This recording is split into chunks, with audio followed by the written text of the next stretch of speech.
10ஆம் அதிகாரம் 1 11 வசனங்களை நாம் வாசித்தோம். இந்த வசனத்தின் பகுதிகளில் சொல்லப்பட்ட கருத்து என்னவென்றால், இஸ்ரவேல் ஜனங்களை தேவன் எகிப்தின் அடிமைத்தனத்திலிருந்து கானானுக்கு கொண்டு செல்ல திட்டம் வைத்தார்.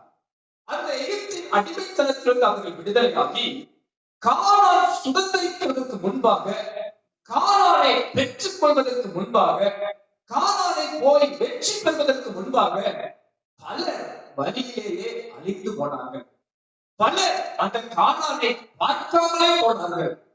பலர் அந்த கானானின் ஆசீர்வாதத்தை சுதந்திரிக்காமல் போனார்கள். அன்றைக்கு எகிப்திலிருந்து புறப்பட்ட புருஷர்களில் யோசுவாவும் காலேபும் தவிர மற்ற 6 லட்சம் புருஷர்கள் ஏன் மோசே முதல் கொண்டு கானானின் கால் வைக்க முடியாமல் போய்விட்டது. என்ன காரணம்? இந்த காலை நேரத்திலே அன்பானவர்களே, ஆவியானவர் நம்மோடு பேச விரும்புகிற ஒரு காரியம், நமது வாழ்க்கையின் வெற்றியை தடுப்பது எது? நமது வாழ்க்கையின் ஆசீர்வாதங்களை தடுப்பது எது? நமது வாழ்வில் தேவன் பெரிய கானானை வாக்கு பண்ணியிருந்தாலும், பெரிய ஆசீர்வாதங்களை கொடுக்க வேண்டும் என்று தேவன் சித்தம் வைத்திருந்தாலும், உங்களையும் என்னையும் தேவன் எல்லா விதங்களிலும் வெற்றி சேர்க்க வேண்டும் என்று தீர்மானித்திருந்தாலும், பல நேரங்களில் நாம் ஏன் தோற்று போகிறோம்? நாம் ஏன் விழுந்து போகிறோம்? நம்மால் ஏன் ஜெயிக்க முடியவில்லை என்ற காரியங்களை இஸ்ரவேல் ஜனங்களுடைய வாழ்க்கையில் இருந்து சில ஒப்பீடாக ஆவியானவர் நமக்கு கற்றுத்தர போகிறார். இந்த இஸ்ரவேல் ஜனங்கள் ஏன் தவறினார்கள், ஏன் கானானை சுதந்திரிக்கவில்லை, ஏன் ஜெயிக்கவில்லை என்று அவர்கள் வாழ்க்கையில் சில பாடங்களை கற்றுக்கொள்வோம். ஆனால் ஆவிக்குரிய இஸ்ரவேலராய் இருக்கிற நீங்களும் நானும், அவர்கள் இருந்தார்கள், நாம் சுதந்திரிப்போம். அவர்கள் இருந்தார்கள், நாம் ஜெயிப்போம். அவர்கள் தோற்று போனார்கள், நீங்களும் நானும் வெற்றி பெறுவோம் என்று நான் விசுவாசிக்கிறேன். கணக்கில் உயர்த்துற சொல்லலாமா? அல்லேலூயா. நம்முடைய வாழ்வின் வெற்றியை தடுப்பது எது? இஸ்ரவேல் ஜனங்கள் வாழ்வில் இருந்து சில ஆலோசனைகளை பெற்றுக் கொள்ளப் போகிறோம். ஏன் இந்த இஸ்ரவேலர்கள் வனாந்தரத்திலே விழுந்தார்கள்? ஏன் அவர்கள் வெற்றி பெற முடியவில்லை? முதல் காரியம் பாருங்கள். 1 கொரிந்தியர் 10ஆம் அதிகாரம் 6வது வசனம் 7வது வசனம் இப்படியாக சொல்கிறது, அவர்கள் இச்சித்தது போல நாமும் பொல்லாங்கானவைகளை இச்சியாதபடிக்கு இவைகள் நமக்கு திருஷ்டாந்தங்களாய் இருக்கிறது, அடையாளங்களாய் இருக்கிறது. ஜனங்கள் புசிக்கவும் குடிக்கவும் உட்கார்ந்து விளையாட எழுந்திருந்தார்கள் என்று எழுதியிருக்கிறபடி அவர்களில் சில விக்கிரகாராதனைக்காரராய் ஆனது போல நீங்களும் ஆகாதீர்கள். கரமியத்துராமனை சொல்லலாமா? ஆமென், அல்லேலூயா. அன்றைக்கு அநேக இஸ்ரவேல் ஜனங்கள் கானானை சுதந்திரிக்காமல் போனதற்கு ஒரு காரணம், வெற்றி பெறாமல் போனதற்கு ஒரு காரணம், வேதம் சொல்லுகிறது அவர்களில் சில விக்கிரகாராதனைக்காரராய் மாறினார்களா? அன்பானவர்களே, இந்த ஒப்பீடுகளை எல்லாம் இன்றைக்கு நமது ஆவிக்குரிய வாழ்க்கையோடு சம்பந்தப்படுத்தி சில காரியங்களை உங்களோடு பேச விரும்புகிறேன். அன்றைக்கு அவர்கள் தேவனுடைய மகத்துவத்தை கண்டார்கள், தேவனுடைய சத்தத்தை கேட்டார்கள், தேவனுடைய மகிமையின் மேகம் அவர்களை நடத்துவதை பார்த்தார்கள். வேதம் சொல்லுகிறது, பகலிலே மேக ஸ்தம்பம், இரவிலே அக்கினி ஸ்தம்பம் இஸ்ரவேல் ஜனங்களோட இருந்தது. சீனாய் வனாந்தரத்திலே அவர்கள் தேவ மகிமையை பிரத்யட்சமாய் பார்த்தார்கள். சீனாய் மலையிலிருந்து ஆண்டவர் பேசின சத்தத்தை காதார கேட்டார்கள். இருந்தாலும் வசனம் சொல்லுகிறது, மோசே கற்பனைகளை வாங்கி வருவதற்கு முன்பு, தேவனிடத்திலிருந்து கட்டளைகளை வாங்கி வருவதற்கு முன்பு என்ன செய்தார்கள் தெரியுமா? அவர்கள் புசித்து குடித்து விளையாட எழுப்பி கர்த்தரை விட்டு விட்டு அவர்கள் பொன் கன்றுக்குட்டியை செய்து வணங்க வழிபட ஆரம்பித்தார்கள். முதலாவது ஒரு காரியம், நமது வாழ்வின் வெற்றியை தடுப்பது எது தெரியுமா? இஸ்ரவேல் ஜனங்களிடத்தில் நாம் கற்றுக்கொள்ளக்கூடிய ஒரு காரியம், அவர்கள் கர்த்தரையும் கர்த்தருடைய வழிகளையும் விட்டு விட்டார்கள். அன்பான தேவ பிள்ளைகளே, இந்த கால நேரத்தில் உங்களை நான் உற்சாகப்படுத்துகிறேன். உங்கள் வாழ்வின் ஓட்டத்திலே உங்களுக்கு பல பொறுப்புகள், கடமைகள், படிப்புகள், வேலைகள், பல எதிர்கால கடமைகள் அநேகம் இருந்தாலும் இந்த ஓட்டத்தில் கர்த்தரையும் அவருடைய வழிகளையும் பற்றி நடக்க ஆண்டவர் நமக்கு பலன் தருவாராக.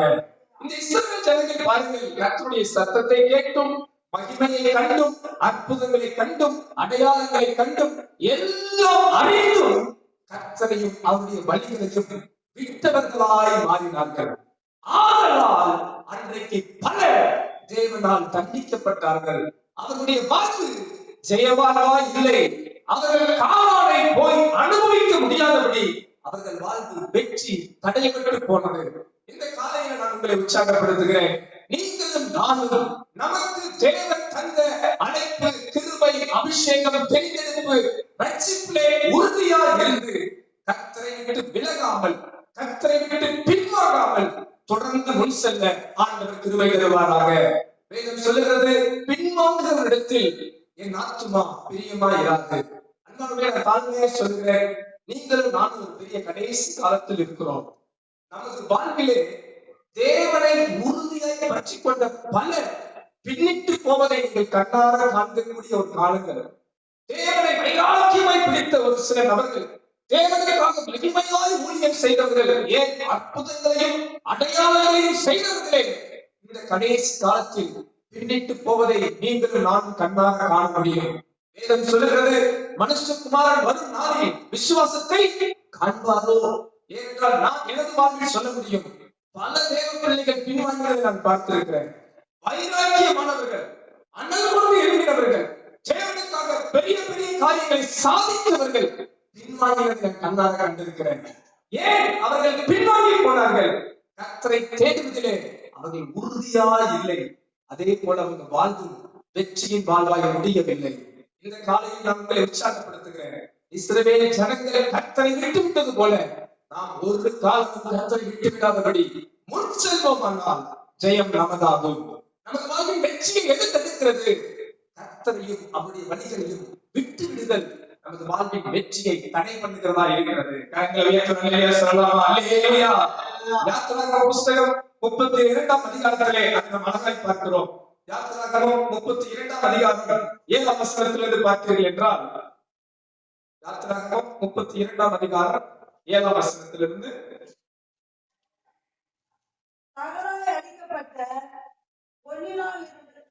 அப்பொழுது கர்த்தர் மோசேயை நோக்கி, நீ இறங்கி போ, எகிப்து தேசத்திலிருந்து நீ நடத்தி கொண்டு வந்த உன் ஜனங்கள் தங்களை கெடுத்துக் கொண்டார்கள்.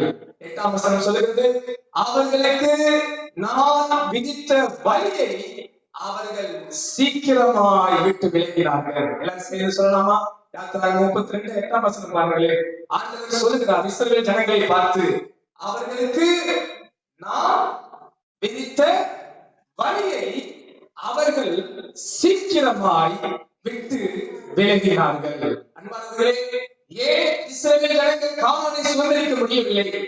ஏன் இஸ்ரவேல் ஜனங்கள் வெற்றி பெறவில்லை? கர்த்தர் அவர்களுக்கு விதித்த வழியை விட்டு விலகினார்கள். அவர்கள் கர்த்தரை விட்டு பின்வாங்கி போனார்கள், இடறி போனார்கள். ஆதலால் தேவன் அவர்களுக்கு வாக்கு பண்ணின, தேவன் அவர்களுக்கு தர விரும்பின, தேவன் அவர்களுக்கு கொடுக்க விரும்பின கானானையும் ஆசீர்வாதங்களையும் இழந்து போனார்கள். இந்த காலையில் இங்க இருக்கிற ஒவ்வொருவரையும் பார்த்து நான் உற்சாகப்படுத்துகிறேன். நீங்களும் நானும் இழந்தவர்களாய் அல்ல, நீங்களும் நானும் தோற்று போனவர்களாய் அல்ல, கர்த்தரை உறுதியாய் சார்ந்திருந்து ஜெயிக்க ஆண்டவர் நமக்கு பலன் தர போகிறார். கரங்களை அசைத்தவர்களே சொல்லலாமா? அல்லேலூயா.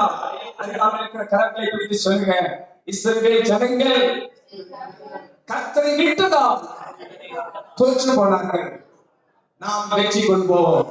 அல்லேலூயா. இரண்டாவது காரியம் பாருங்கள், ஏன் இந்த இஸ்ரவேல் ஜனங்கள் கானானை சோதனைக்க முடியவில்லை? ஏன் அவர்கள் வாழ்வில் வெற்றி தடைபட்டு போனது? 1 கொரிந்தியர் 10ஆம் அதிகாரம் 8வது வசனத்தை வாசிக்கலாம். அவர்களில் சிலர் வேசித்தனம் பண்ணி ஒரே நாளில் 23,000 பேர் விழுந்து போனார்கள். அது போல நாமும் வேசித்தனம் பண்ணாதிருப்போமாக. அல்லேலூயா. இரண்டாவது காரியத்தை பாருங்கள், ஒரே நாளில் இஸ்ரவேல் ஜனங்களில் 23,000 பேர் மரித்து போனார்களாம். என்ன காரணம்? வேதம் சொல்லுகிறது, இஸ்ரவேல் ஜனங்கள் வேசித்தனம் பண்ணினார்களாம். அந்நிய ஜனத்தோடு கூட அவர்கள் செய்யக்கூடாத காரியத்தை செய்ததால், அவர்கள் மேல் அந்த பாவம் இருந்ததால் கர்த்தர் அவர்களை தண்டித்தார். அழைக்கப்பட்டவர்கள், ஆசீர்வாதத்தின் பிள்ளைகள், கானானை சுதந்திரிக்க சென்று கொண்டிருந்த ஜனம் தேவனுக்கு பிரியமில்லாததை செய்தபடியால் தண்டிக்கப்பட்டவர்களாய் மாறினார்கள்.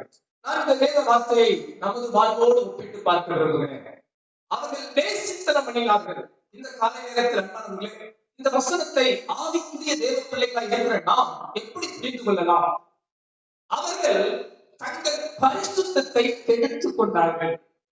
அவர்கள் தேவனுடைய பிள்ளைகள், தேவனால் அழைக்கப்பட்டவர்கள், தேவனுடைய ஆசீர்வாதத்தின் பிள்ளைகள் என்ற பரிசுத்தத்தை அவர்கள் செய்யக்கூடாத பாவத்தினால் செய்து கெடுத்துக் கொண்டபடியால் தண்டிக்கப்பட்டார்கள். இந்த காலகட்டத்தில் உங்களை பார்த்து நான் உற்சாகப்படுத்துகிறேன். பல வேளைகளில் நமது ஆசீர்வாதம் ஏன் தடைபடுகிறது தெரியுமா? நமது வாழ்வில் நமது பரிசுத்தத்தை நாம் கெடுத்துக் கொள்வதால் நாம் ஆண்டவர் நமக்கு வைத்திருக்கிற நன்மைகளையும் ஆசீர்வாதங்களையும் சுதந்திரிக்க முடியாமல் போகிறது. நம்மை ஆண்டவர் பிரித்தெடுத்திருக்கிறார். சபை என்றாலே அர்த்தம் பிரித்தெடுக்கப்பட்டது. பக்கத்துல ஆண்டு உங்களை பிரித்தெடுத்திருக்கிறார். ஆண்டு உங்களை முன்குறித்திருக்கிறார். சிலர் பாருங்க, அவங்க தலைமுறையிலேயே அவங்கதான் முதல் ஆண்டு அறிவுறுங்களா இருப்பாங்க.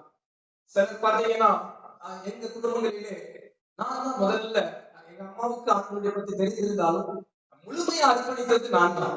அது மாதிரி ஒவ்வொரு சில குடும்பங்களில நீங்க தான் ஆண்டவரால் முதல்ல தேர்ந்தெடுக்கப்பட்டவங்களா இருக்கக்கூடும், பிரித்தெடுக்கப்பட்டவங்களா இருக்கக்கூடும்.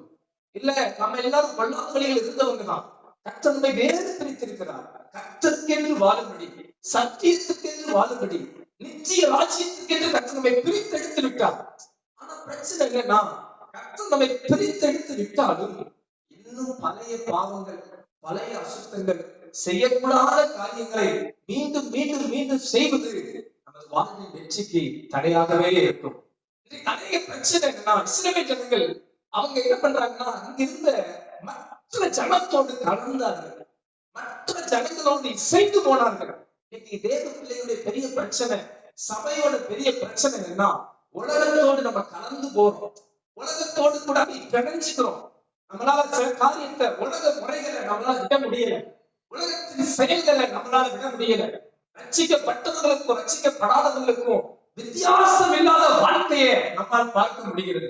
ரட்சிக்கப்பட்டவர்களும் அப்படித்தான் இருக்கிறாங்க, ரட்சிக்கப்படாதவர்களும் அப்படித்தான் இருக்கிறாங்க என்று சொல்லத்தக்க அளவுக்கு பரிசுத்த குறைச்சல் உண்டாகி போனது. இந்த காலையில் ஆண்டவர் சொல்லுகிறார், பல நேரங்களில் ஏன் நமது வாழ்க்கையின் வெற்றி தடைபட்டு போகிறது? நீங்கள் உங்கள் பரிசுத்தத்தை கெடுத்துக் கொள்வதால், பிரதிஷ்டையை கெடுத்துக் கொள்வதால், அர்ப்பணத்தை அசட்டை பண்ணுவதால், அழைப்பை உதாசீனப்படுத்துவதால், உங்களுடைய முக்கியத்துவத்தை உணராது போவதால் தேவனால் நமக்கு வெற்றி கிடைக்காமல் போய்விட்டுக் கொண்டிருக்கிறது. இன்னைக்கு நம்ம உலகத்தை பார்த்து அவெல்லாம் அப்படி இருக்கிறான், ஏன் அப்படிங்கிற கூடாதுன்ற எண்ணம் வந்துருக்கு. உலக வழிகளிலே நாமளும் நடக்கிறோம். ரட்சிக்கப்பட்டவங்களும் இன்னைக்கு நல்லா கூலி கேட்கிறான். போய் சரி, அப்படியாவது நான் நல்ல வரல, சர்ச்சில் வந்தாதான் பாஸ்டர் திட்டுன்னு திட்டுறேன், ஜோசியக்காரனால நான் நல்ல வார்த்தை சொல்லலான்னு சொல்லி இங்க போயிருக்கலாம்.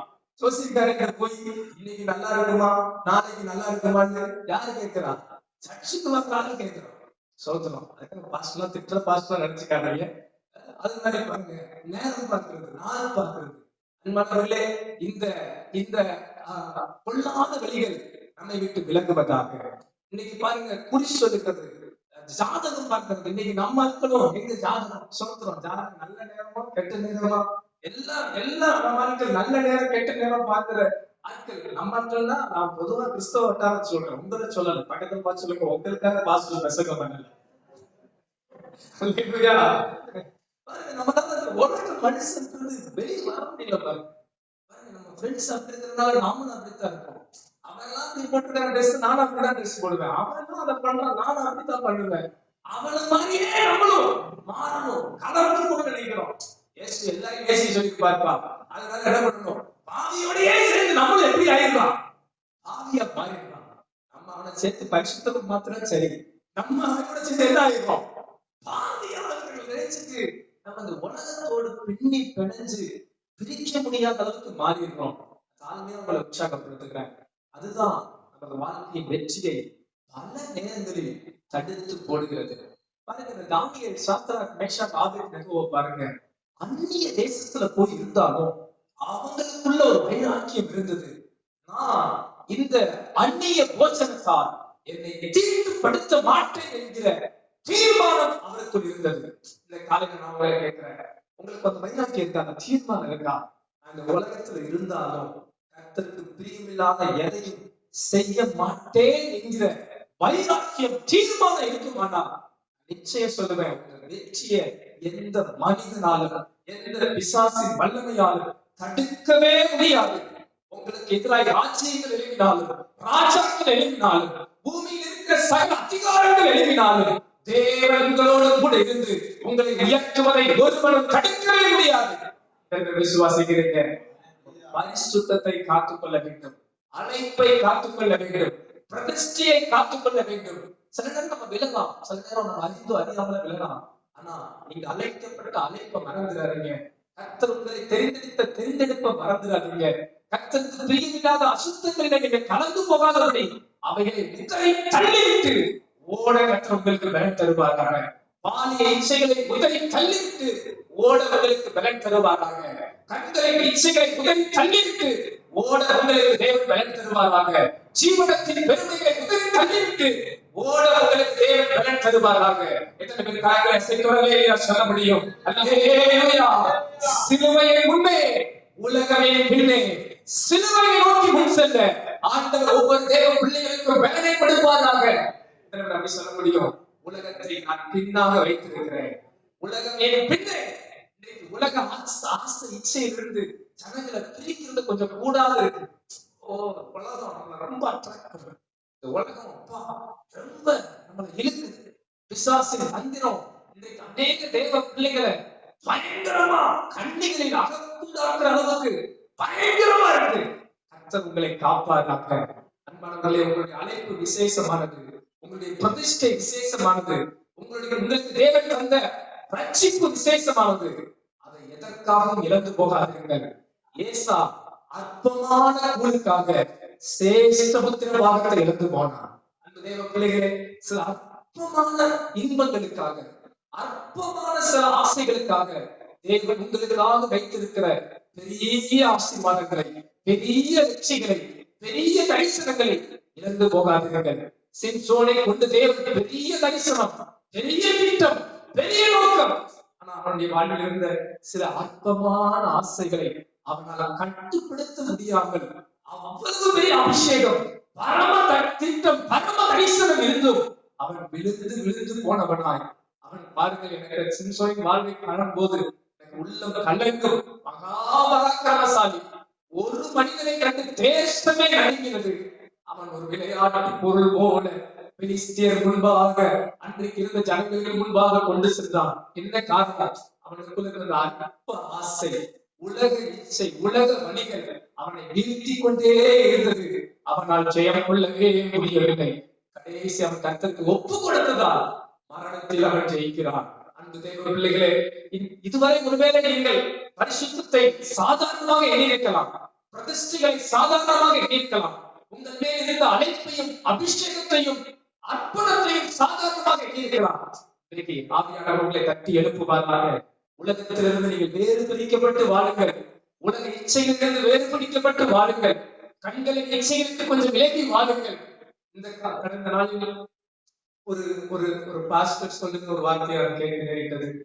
அவர் ஒரு வாலிபர் கூட்டத்துக்கு சென்று அவர்களை பார்த்து கேட்டாராம், நீங்கள் போன்ல எவ்வளவு நேரம் செலவு பண்றீங்க கேட்ட போது சிலர் சொன்ன பதில்கள், பல மணி நேரங்கள் மொபைல்ல செலவிடுகிறார்களாம். ஒரு வாலிப பொண்ணு துணிந்து அவ்வளவு பெரிய கூட்டத்தில் எழுந்து உண்மையை சொன்னார். அவர் சொன்னாலும், பாஸ்டர் நான் 4 மணி நேரம் இன்ஸ்டாகிராம்ல நான் செலவு பண்றேன். எவ்வளவு நேரம்? 4 மணி நேரம் இன்ஸ்டாகிராம்ல நான் செலவு பண்றேன். என்னால ஷார்ட்ஸ் பார்க்காம இருக்கவே முடியாது, என்னால இந்த வீடியோ பார்க்காம இருக்க முடியாது. நிறைய வந்துருச்சு எங்களுக்குலாம். அவர் சொன்ன பேர்லாம் எனக்கே தெரியல. கொரியன் சீரியல் எல்லாம் பாக்குறாங்களாம். நம்ம இந்தியன் சீரியல் பார்த்தது பார்த்தாங்க. இந்தியாவில இருக்கிற நாடக கதையை முடிஞ்சு பாட்டுல நான் சின்ன வயசுல போட்ட நாடகங்களை இன்னும் சில தொடர்ந்து போட்டு ஓடிக்கிட்டு இருக்கு.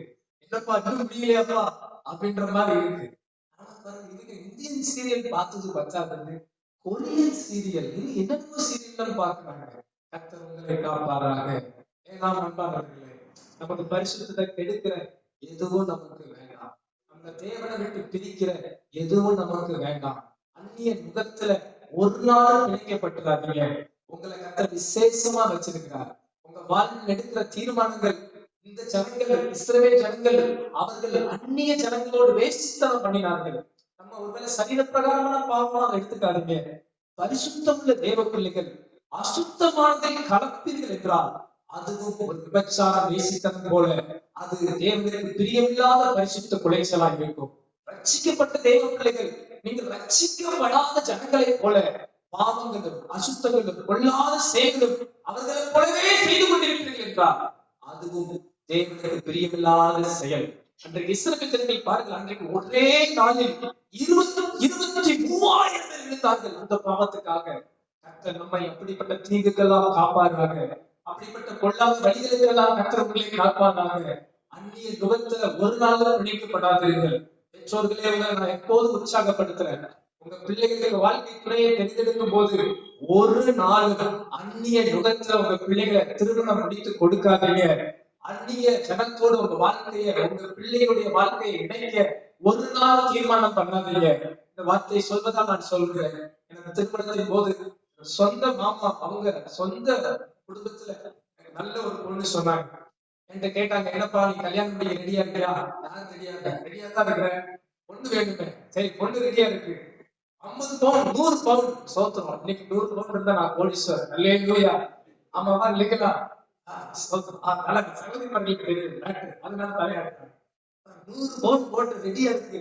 சொந்த எங்க தாய் மாமாவோட அத்தையோட தங்கச்சி மகன், தங்கச்சியா ரெடியா இருக்கு. 100 பவுன் நீ கேளு, இன்னும் தர ரெடியா இருக்கிறாங்க. உனக்குன்னா நிறைய தர ரெடியா இருக்கிறாங்க. சோத்திரம். எனக்கு நிறைய தர ரெடியா இருக்கிறாங்களா? அப்படி என்ன பார்த்தாங்கன்னு தெரியும். சோத்திரம். நான் கேட்டேன் ஒரே கேள்வி, ரட்சிக்கப்பட்டிருக்காங்களான்னு. இல்ல, எனக்கு நான் திருமணம் முடிச்சா ரட்சிக்கப்படுகிற பிள்ளைதான் கல்யாணம் முடிப்பேன்னு சொன்னேன். நல்ல ஏற்று துணையை தேவனே தந்தான். தேடி ஓடல, தேடி பிரயாசப்படல. நான் தாழ்மையா சொல்றேன், எனக்கு கோடி ரூபாய் கொடுத்திருந்தாலும் அந்த கிருவில மே மாதம் வந்தா 10 ஆண்டு திருமண வாழ்க்கை முடிய போகுது. மே 18ஆம் தேதி. நான் தாழ்மையா சொல்றேன், இந்த 10 ஆண்டு என்னுடைய குடும்ப வாழ்வுல எனக்கு ஒவ்வொரு ஆண்டும் பல கோடிகளை அனுபவித்தது போல என்னை ஆண்டுகள் எல்லா விதங்களிலும் மகிழ பண்ணியிருக்கிறார். ஏன் நான் தாழ்மையா சொல்றேன், தாழ்மையா சொல்றேன். என் குடும்பத்தை நான் பெருமைப்படுத்தி நான் சொல்றேன், என் வாழ்க்கையை நான் பெருமைப்படுத்தி சொல்றேன். உலகத்தின் ஆசை இச்சைகள் ஒளிந்து போகும். உலக கவர்ச்சிகள் ஒரு நாள் மாறி போகும். உலகத்தில் இருக்கிற நமக்கு அழகு ஒரு நாள் குறைந்து போகும், பலன் குறைந்து போகும். ஆனால் தேவன் தருகிற ஆசீர்வாதம் நிலையில் இருக்கும். பரிசுத்தத்தை கெடுக்காதபடி, உங்களுடைய அழைப்பையும் பிரதிஷ்டையும் கெடுத்து விடாதபடி கர்த்தர் உங்களை காப்பாராக. நாம் ஒரு தீர்மானம் எடுப்போம். அந்த இஸ்ரவேல் ஜனங்கள் வழியிலே அநாந்தரத்திலே கானானை பார்த்து அனுபவிக்கப் போகிறார்கள். வழியிலே சில இச்சைகள், சில கொள்ளாத காரியங்கள் அவர்கள் வாழ்வை, வெற்றியை தடுத்தது. உங்களுக்கு எனக்கும் தேவன் பெரிய ஆசீர்வாதங்களை வைத்திருக்கிறார். எல்லாரையும் பார்த்து சொல்கிறேன், உங்க வாழ்வில் தேவன் பெரிய ஆசீர்வாதங்களை வைத்திருக்கிறார். பரிசுத்தத்தை காத்துக் கொள்ளுங்கள்.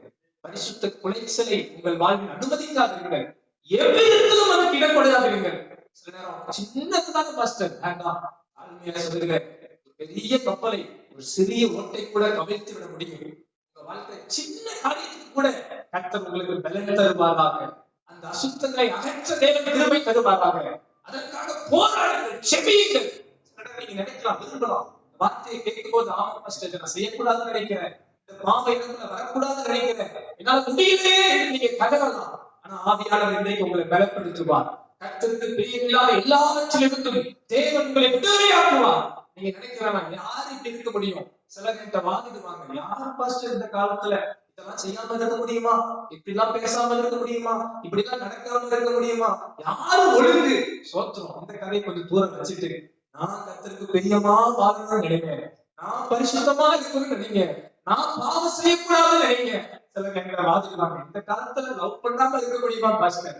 இந்த காலத்துல லவ் பண்ணாம இருக்க முடியுமா? இந்த காலம் இல்ல, அந்த காலத்துல இருந்து எல்லாம் லவ் பண்ணதான் செஞ்சிருக்கிறாங்க. அவன் வேதத்திலே பார்க்கிறோம், எத்தனையோ 100 வருஷத்துக்கு முன்னாடி யாக்கோபு இடம் இருக்கிறாங்க. சோத்திரம், லவ் பண்ணி இருக்கிறாங்க. அப்புறம் என்ன பண்றது?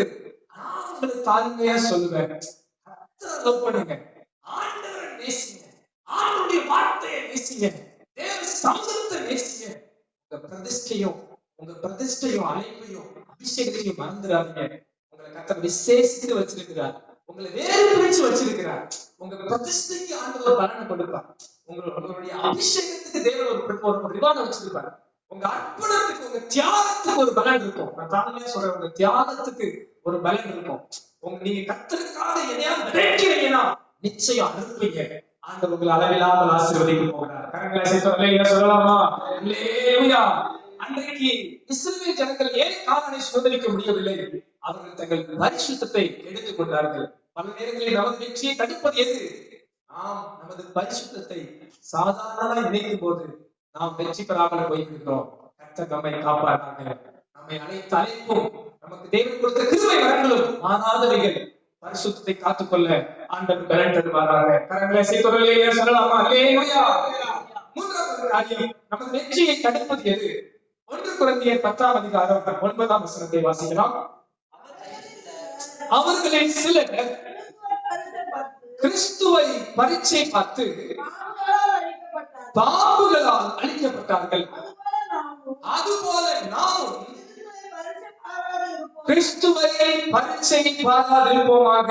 கரங்களை செய்து சொல்லலாமா? அல்லேலூயா. வேதம் சொல்லுகிறது, அவர்களில் சில இஸ்ரவேல் ஜனங்கள் வனாந்தர வழிகளிலே கர்த்தரை பரீட்சை பார்த்தார்கள். என்ன பரீட்சை பார்த்தார்கள் தெரியுமா? ஆண்டவர் எங்க கூட இருக்கிறாரா அப்படின்னு கேள்வி கேட்டாங்க. ஆண்டவர் எங்க கூட இருக்கிறாரா? எங்க இருந்தா எனக்கு எல்லாம் நடக்குது, எங்க அவர் இருக்கிறாரா இல்லையா? யாத்திராகமம் 17ஆம் அதிகாரம் 7ஆம் வசனத்தை கவனிச்சீங்கன்னா அங்க அருமையான வசனம் இருக்கிறது. யாத்திராகமம் 17:7 சீக்கிரம் வாசிங்க. இஸ்ரவேல் புத்திரர் வாதாடிய நிமித்தமும் கர்த்தர் எங்கள் நடுவில் இருக்கிறாரா இல்லையா என்று அவர்கள் கர்த்தரை பரீட்சை பார்த்தது நிமித்தமும் அவன் அந்த ஸ்தலத்திற்கு மாசா என்றும் நேர்வா என்றும் பெயரிட்டான். ஆமென். அன்பானவர்களே, அந்த இடத்தில் பாருங்கள், இஸ்ரவேல் ஜனங்களுக்கு குடிக்க தண்ணி இல்லை. தண்ணி இல்லாத நேரத்துல அன்றைக்கு மோசேக்கும் ஆரோனிடத்துல வந்து வாதாடுகிறார்கள். வாதாடி கேட்கிறாங்க, கர்த்தர் எங்ககிட்ட இருக்கிறாரா இல்லையா? கூட்டி வந்துட்டாரு, எகிப்துல இருந்து விடுதலை ஆக்கினார், சரிதான். அங்க அற்புதம் செஞ்சாரு, சரிதான். இங்கேயே அற்புதம் செய்யல. நீங்க நிறைய தேவ பிள்ளைகளை பார்த்தீங்கன்னா நான் பார்த்திருக்கிறேன். ஆண்டவர்களை எவ்வளவு ஆசீர்வதிச்சிருந்தாலும் எவ்வளவு அற்புதம் செஞ்சிருந்தாலும் ஏதோ ஒரு இடத்துல அவங்களுக்கு ஒரு நன்மை கிடைக்கலன்னா, ஏதோ ஒரு இடத்துல அவங்களுக்கு ஒரு ஆசீர்வாதம் இல்லைன்னா, என்னை ஆண்டவர் கைவிட்டார், என்னை ஆண்டவர் மறந்துட்டார், எனக்கு இது செஞ்சாதான் அவர் ஆண்டவர், இதை செஞ்சாதான் நான் வணங்குவேன், இதை செஞ்சாதான் நான் சர்ச்சுக்கு வருவேன், இதை செஞ்சாதான் நான் அதை பண்ணுவேன், இதை பண்ணுவேன். எனக்கு ரொம்ப கஷ்டமா இருக்கும். அவங்க கர்த்தரை பரீட்சை பார்க்கிறார்கள். சாத்தான் பாருங்க, இயேசு கிட்ட சொல்றான், நீ தாழ குதியும் வசனம் சொல்லுது, தேவதூதர்கள் உன்னை தாங்குவாங்க. அந்த இயேசு அழகா சொல்றாரு, உன் தேவனாகிய கர்த்தரை பரீட்சை பாராதிருப்பாயா. அன்பான தேவ பிள்ளைகளே, இந்த காலையில் சில நேரங்களில நமது வாழ்க்கை வெற்றியை தடுப்பது என்னன்னு கேட்டீங்கன்னா, நாம் கர்த்தரை பரீட்சை பார்க்கிறவங்களா இருப்போம். ஆண்டவர் இருக்கிறாரா இல்லையா நம்ம சோதிச்சுக்கிட்டு இருப்போம். ஆண்டவர் இருக்கிறாரா இல்லையா நம்ம என்ன பண்ணிட்டு இருப்போம்? அவரை பரீட்சை பார்க்கிற தேவ பிள்ளைகளா இருப்போம். விசுவாசியாமல் அவிசுவாசமான இதயங்கள் நமக்கு வந்துவிடும். மூன்றாவது காரியம், நான் தாழ்மையா உங்களுக்கு சொல்ல விரும்புகிற காரியம், அவர்கள் தங்கள் விசுவாசத்தை காத்துக்கொள்ள தவறி போனார். எத்தனையோ ஆண்டு நடத்தி வந்தார். கண் கூட 10 பெரிய வகைய எகிப்துக்கு காண்பித்தார். எகிப்தின் பாரம் முதற்கொண்டு எல்லா ஜனத்தையும் இவர்களை வித்தியாசப்படுத்தி இப்படி ஒரு அழகாக நானும் பார்த்திருந்தா சோத்திரம். அப்பா, நான் சொல்லுவேன், இந்த மாதிரி நீங்களாம் பார்த்திருந்தீங்களா? நீங்க ரொம்ப நல்லவங்க. இஸ்ரவேல் ஜனங்களோட ஒப்பிட்டா நான் இப்ப இருக்கிற ஜனங்களா ரொம்ப சூப்பர்ன்றேன். ஏன்னா நீங்களும் ரொம்ப பெருசாதான் பார்க்கல. செகண்ட் கலந்து யாராவது பார்த்துருக்கீங்களா? அப்படிலாம் பார்த்துருந்தீங்கன்னா நீங்க சர்ச்சைக்கே போக மாட்டீங்க. பார்க்காதனாலதான் இருக்க மாட்டேங்குது, தெரியல. அவங்களுக்கு பாருங்க, செங்கடல் பிறந்ததை பார்த்துட்டோம், யோர்தான் பிறந்ததை பார்த்துட்டோம், எரிகோ கோட்டெல்லாம் விழுந்ததெல்லாம் பார்த்துட்டோம், பெரிய பெரிய வாதையெல்லாம் பார்த்துட்டோம். ஆனா இப்பயும் பாருங்க, அப்பெல்லாம் செஞ்சாரு, இப்பயே செய்யல. ரொம்ப டேஞ்சரான ஆளா தான் இருந்திருக்கு. அது மாதிரி கம்யூனிட்டி சொல்றது டேஞ்சரான ஆள்.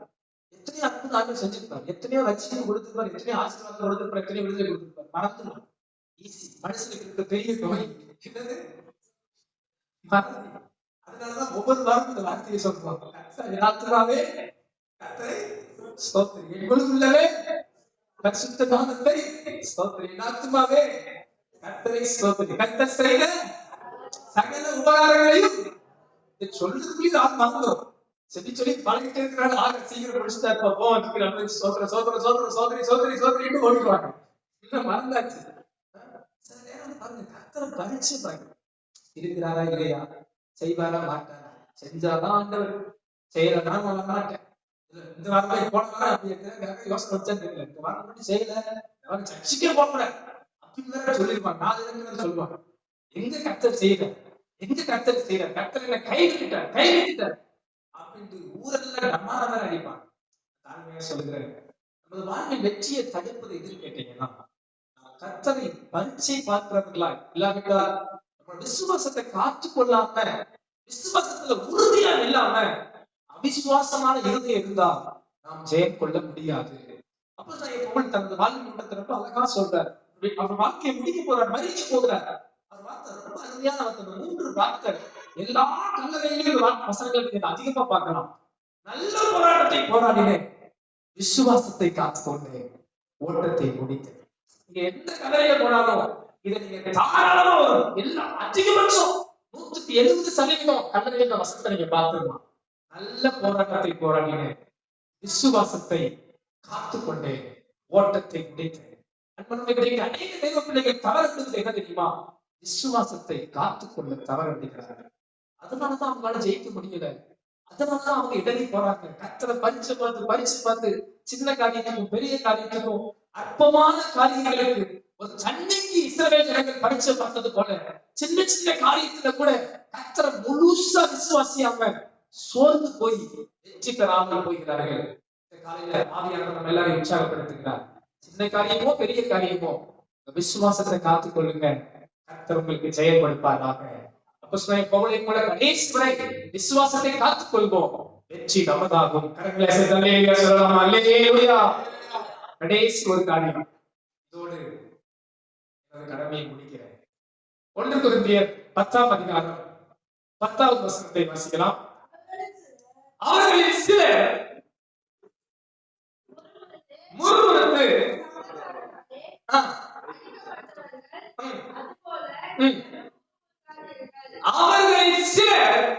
முறுமுறுத்து சங்காரக்காரனாலே அழிக்கப்பட்டது போல நீங்களும் என்ன செய்யக்கூடாதான்? சொல்லுங்க, நீங்களும் முறுமுறுக்க கூடாது. என்ன சொல்றாரோ முறுமுறுத்தல். சில தமிழ் வார்த்தை அர்த்தம் புரியாது. முறுமுறுத்தல் எத்தனை பேருக்கு புரியுது? முறுமுறுத்தல் புலம்பல். குறை சொல்றதா இருக்கும். கொஞ்சம் புரிதலுக்கா முறுமுறுக்கிறவங்கள நாம அன்னைக்கு பாருங்க, முறுமுறுக்கிறதே கர்த்தர் அடிச்சு போட்டாங்க. சோதர அல்லேலூயா. 16ஆம் அதிகாரத்தை பாத்தீங்கன்னா கொஞ்சம் சீக்கிரம் வாசிக்கலாம். 2-3 வசனத்தை பாருங்க. இஸ்ரவேல் புத்திரராகிய சபையார் எல்லாரும் எரிகை விட்டு பிரயாணம் பண்ணி எகிப்து தேசத்திலிருந்து புறப்பட்ட 2ஆம் மாதம் 15ஆம் தேதியிலே ஏலிமுக்கும் சீனாய்க்கும் நடுவே இருக்கிற சீன் வனாந்திரத்தில் சேர்ந்தார்கள். அந்த வனாந்திரத்திலே இஸ்ரவேல் புத்திரராகிய சபையார் எல்லாரும் மோசேக்கும் ஆரோனுக்கும் விரோதமாக முறுமுறுத்து நாங்கள் இறைச்சி பாத்திரங்கள் அண்டையில் உட்கார்ந்து கறிக்குதான் சண்டை போட்டுருக்கான். வேற ஒண்ணும் இல்ல, கறிக்குதான் பிரச்சனையே. கறிச்சோறு போட்டாலே வருது, கொஞ்சம் பிரச்சனை தான் போல. இறைச்சி பாத்திரங்கள் அண்டையில் உட்கார்ந்து அப்பத்தை திருப்தியாக சாப்பிட்ட எகிப்து தேசத்திலே கர்த்தரின் கையால் செத்து போனோம். ஆனால் தாவீதை இந்த கூட்டம் முழுவதையும் பட்டினியால் கொள்ளும்படி நீங்கள் எங்களை புறப்பட பண்ணி இந்த வனாந்திரத்திலே அழைத்து வந்தீர்களே என்று அவர்களிடத்தில் சொன்னார்கள். இங்க சாப்பாடு இல்ல பாத்துக்கங்க. அதனால இப்ப என்ன பண்றாங்கன்னா, மோசே ஆரோன்ட்ட வந்து முறுமுறுக்கிறாங்க. என்ன முறுமுறுக்கிறாங்க தெரியுங்களா? அப்பா, நாங்க அங்க சாப்பிட்டு செத்து போயிருந்தவங்க நல்லா இருக்கும். வனாந்திரத்துல பட்டினியா பசியா கொண்டு வந்துட்டேன் அப்படின்னு சொல்லி யார்கிட்ட முறுமுறுக்கிறாங்கன்னா மோசே ஆரோன் கிட்ட முறுமுறுக்கிறாங்க. சொல்லுங்க அல்லேலூயா.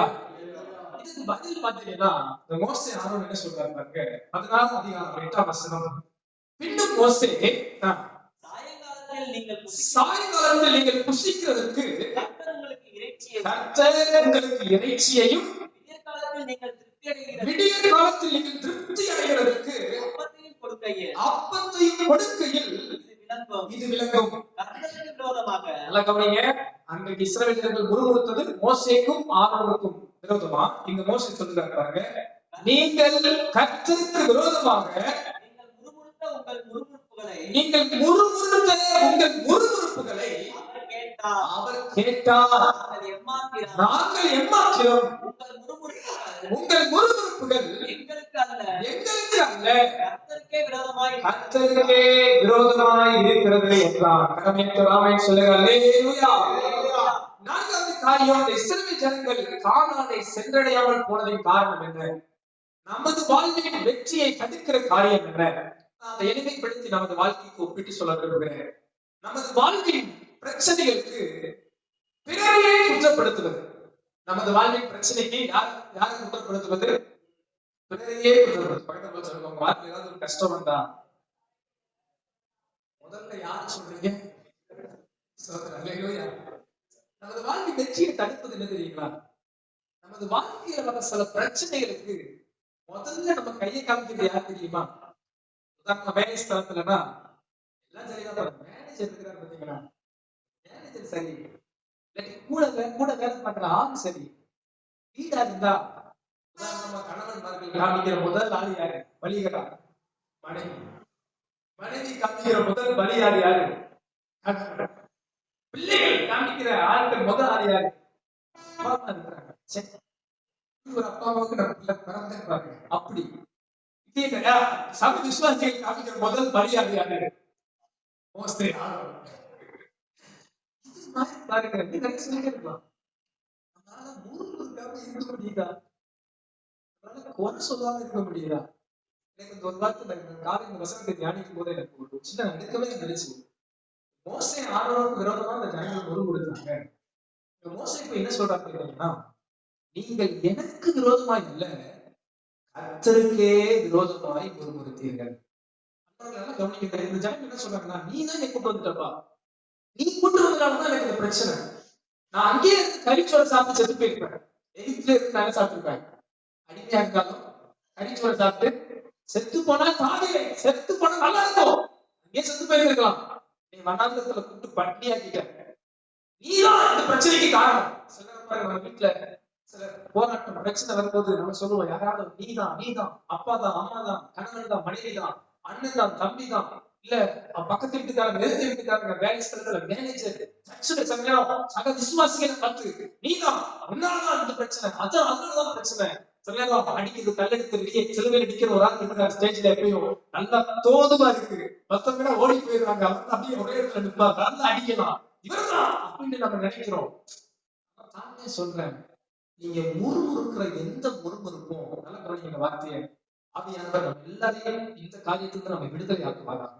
இனி வாழ்நாள்ல நம்ம ஒரு நபரையும் குறித்து முறுமுறுக்காதபடி, குறை சொல்லாதபடி கர்த்தர் நம்ம எல்லாவற்றையும் விடுதலை ஆக்குவாராக. நாம் முறுமுறுக்கிற சின்ன சின்ன முறுமுறுப்புகள் கூட நினைக்காதீங்க, நான் ஒரு அண்ணனை தான் சொன்னேன், தம்பியை தான் சொன்னேன், இல்ல நம்ம பக்கத்து வீட்டுக்காரன் சொன்னேன், இல்ல மேனேஜரை சொன்னேன், இல்ல ஒரு விசுவாசியை சொன்னேன், இல்ல வேற எங்க குடும்பத்துல யாரையும் சொன்னேன், இல்ல நீங்க முறுமுறுக்கிற எந்த முறுமுறுப்பும் கர்த்தருக்கு விரோதமாகவே நிற்கும். கர்த்தருக்கு விரோதமாகவே நிற்கும். எப்படி பாஸ்டர் எப்படி சொல்றீங்க? எப்படி பாஸ்டர் அது உண்மையாகும்?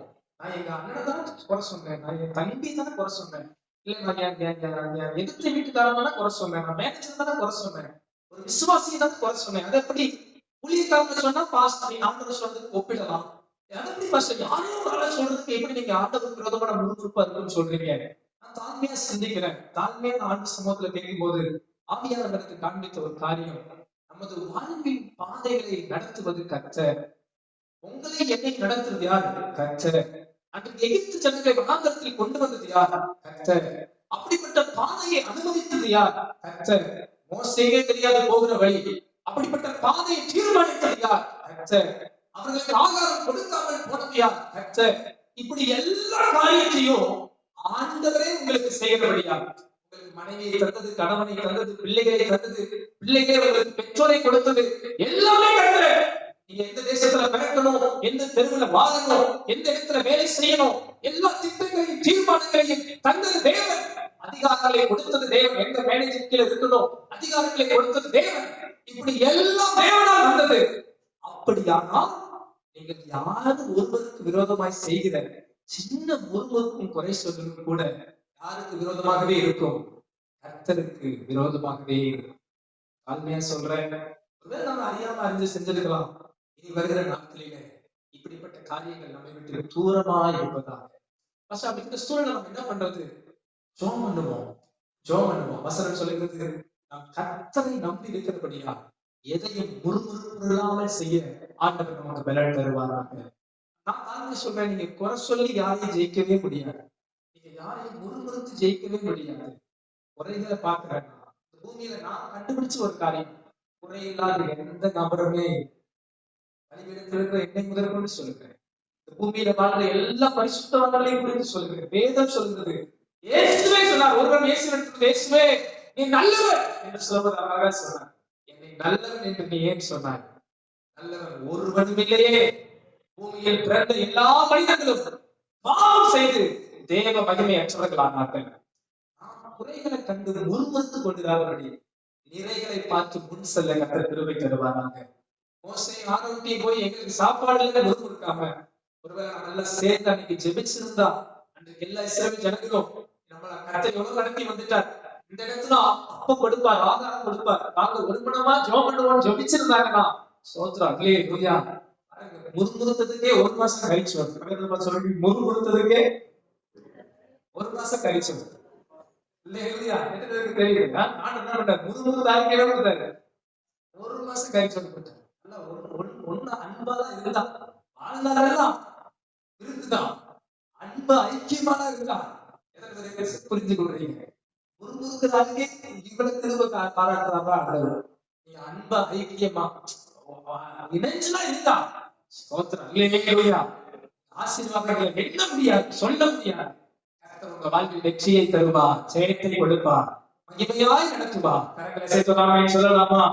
நமது வாழ்வில் வெற்றியை தடுப்பது எது? அன்றைக்கு இஸ்ரவேல் ஜனங்கள் வாழ்வில் வெற்றியை தடுத்த காரியத்தை பார்த்தோம். அவருடைய கர்த்தரையும் அவருடைய வழிகளை விட்டு விலகினார்கள். தங்கள் பரிசுத்தத்தை காத்துக்கொள்ளாமல் போனார்கள். விசுவாசத்தில் உறுதியாக இருக்காமல் போனார்கள். தங்கள் வாழ்வின் பிரச்சனைகளுக்கு பிறவையே குறை சொன்னார்கள், முறுமுறுத்தார்கள். இந்த காரியங்கள் நமது வாழ்வை விட்டு தூரமா இருப்பதாக. உங்களுக்கும் எனக்கும் தேவன் ஒரு பெரிய வெற்றியை, பெரிய ஆசீர்வாதத்தை வைத்திருக்கிறார். உங்கள் வாழ்வு நிச்சயம் ஜெயவாழ்வாய் மாறும். கரங்களை அசைத்து சொல்லலாமா? அல்லேலூயா.